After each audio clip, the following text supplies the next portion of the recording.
What's going on, guys? Welcome back to the Love and Peace podcast. This is episode number 2. I want to say thank you for everyone who did share the first episode and for tuning in. This week I have a great treat for you guys. So this week we're talking about your opinions do not matter. Yes, I said it. Your opinions do not matter. It does not matter how much you think you know, how much wisdom you have. Your opinions will destroy you. It will destroy your family. It will destroy your friendships. And let me tell you how. So I'm going to give you a few examples. So I am a very honest person. I speak and tell you the exact truth. I don't sugarcoat nothing. I don't try to hide behind the bushes. I tell you exactly how it is. And because of that, because of my honesty, brutal truth, it sometimes interfere with my family and with my friends. Prime example, I won't say the names, but prime example, had someone come and tell me their problems. And before they started to speak and to tell me their problems, the first thing they told me to do was, I just want you to listen. I just to vent. And as I'm listening to the situation, in my mind, this is no longer me listening to vent. I have to give my opinion. I have to say my 2 cents because my 2 cents is going to help change this entire conversation. Yes, I'm a male, I'm a provider, and I'm a protector. So every time I talk to someone about any situations, my mind, I don't care about the problem. How do we solve and get a solution? But that's how my brain works. Sometimes, just because you work a certain way, you don't live on this earth by yourself. And even though sometimes being logical makes sense in your head, and I promise you guys, I am a person that is completely over logical on every single situation. But sometimes it's not about you. Sometimes you just need to listen. You just need to close your mouth. Point number 2, reason why I said that having an opinion can ruin your friendship. Some of your friends you have are very, how do I say? They want you to be their hype man, their yes man, their yes woman. It don't matter if you know that dress don't look right.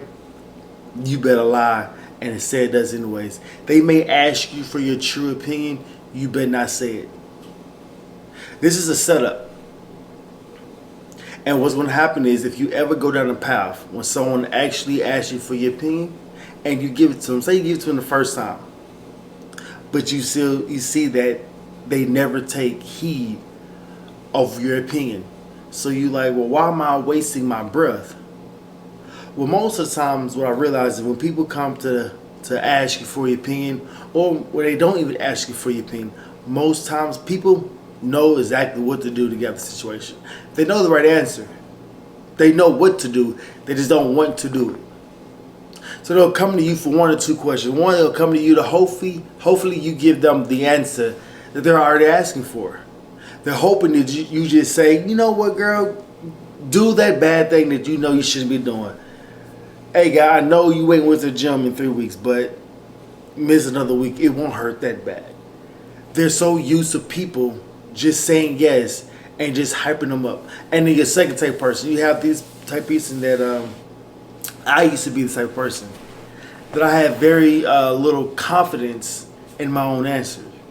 So I'll give you a quick story time. So I've been on my entrepreneurship journey for a while now. And I say about 2018 is when I finally pulled the plug and started to go do my own business. I remember I had this one person, once again I won't name names, that I always would call this person to tell them my dreams, my visions. And I looked up to this person because I was a planner. Everything I had to do had to be strategically planned. I had to find out why the business would fail. I had to find out why did other businesses fail. What are other businesses' strengths? What are their weaknesses? I had to search everything and have it all planned out to the T. And so there's one person that I will always be very envious of. I would never say their name. But I'll always go and ask questions that will always be so quick to move. I'll be thinking on something. By the time I'm thinking on it, they've already done it, accomplished it, and they're on the second one. So I always was jealous of that person. So anyways, I will always have some good ideas, and I will call this person, and I'll run the idea by this person. Because I knew it was a good idea, but if they told me it was a good idea, I had to do it. But what I realized is, it wasn't that my ideas weren't good, it's that I wasn't confident enough in my own ideas. And I needed someone else to give their opinion, whether it be a yes man or whether they be there to brainstorm the idea of the problem out with me. I always had to rely on someone else's idea. And because I had to already rely on someone else's idea, what typically ended up happening is that I believed that their idea was the best idea. I completely lost confidence in anything that I can do myself because they were the doers and I was a planner. But once I removed that person from my life and I had no one to call to hype me up, to push me along, to tell me that my idea was a good idea, I had to just make a move by myself. What I realized is, if you're going to fail, you might as well fail now. Whatever the idea, whatever the plan is that you're wanting to do, you might as well do it. Because if you're going to fail, you'd rather fail now than fail later on in life. So I stopped being afraid to take these jumps and these leaps. And I started to attack them. And what I realized is when I accomplished something that I could never imagine I would have been able to accomplish, my confidence grew. And even those moments that I had failure, my wins were so much greater. I was able to overcome and to minimize those losses because I knew if I kept on going, I was going to eventually win. So I started searching from opinions from others because I started to take action myself, which gained confidence, which allowed me to move and not care about others' opinions. Another problem with you not being confident in your own ideas and that you have to go and get verification from others about your idea is what happens when you tell your great idea to a person who is a negative thinker.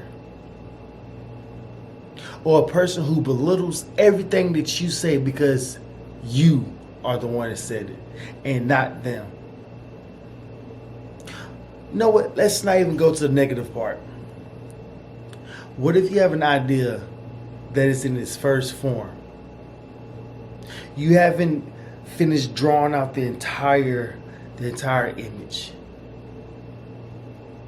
But yet you're so excited about the first few steps and you take it to this person and you show them. And they don't see the vision.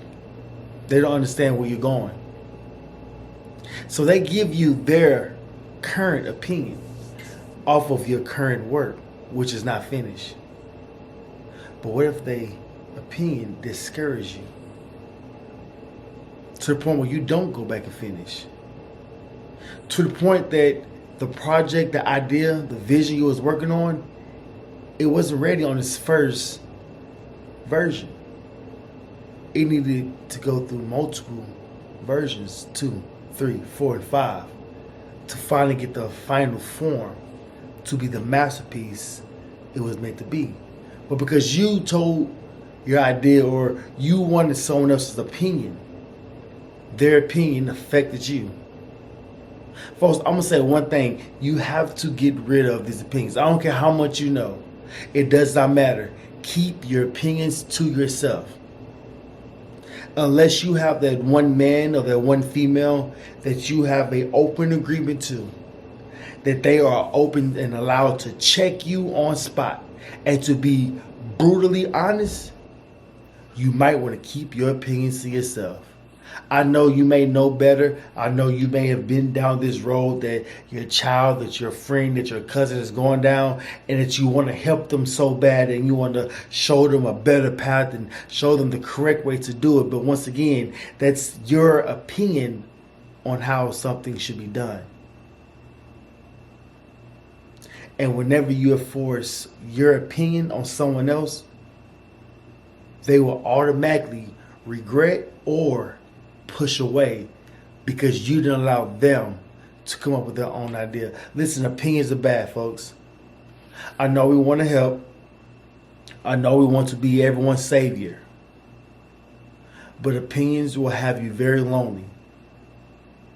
And I know we live in a world where, well, I just want to be brutally honest. I know that sounds good on paper. But in reality, we're all human beings. We were never meant to be and to carry on this earth by ourselves. You need other humans to survive.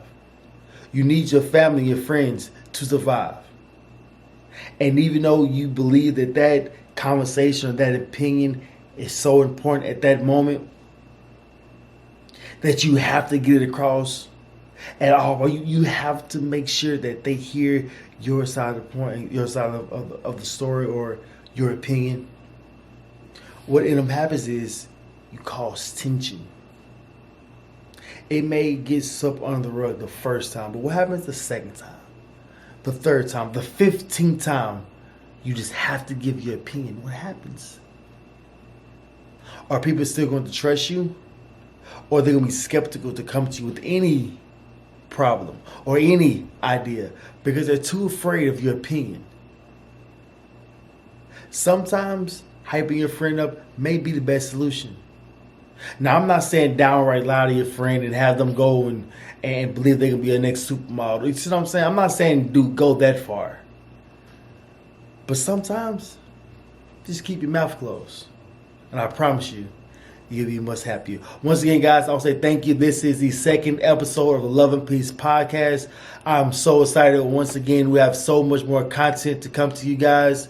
As I leave you guys every week, I want to say that every choice we make will dictate the life and future you live tomorrow. So make sure you do everything with love and peace. Have a great day.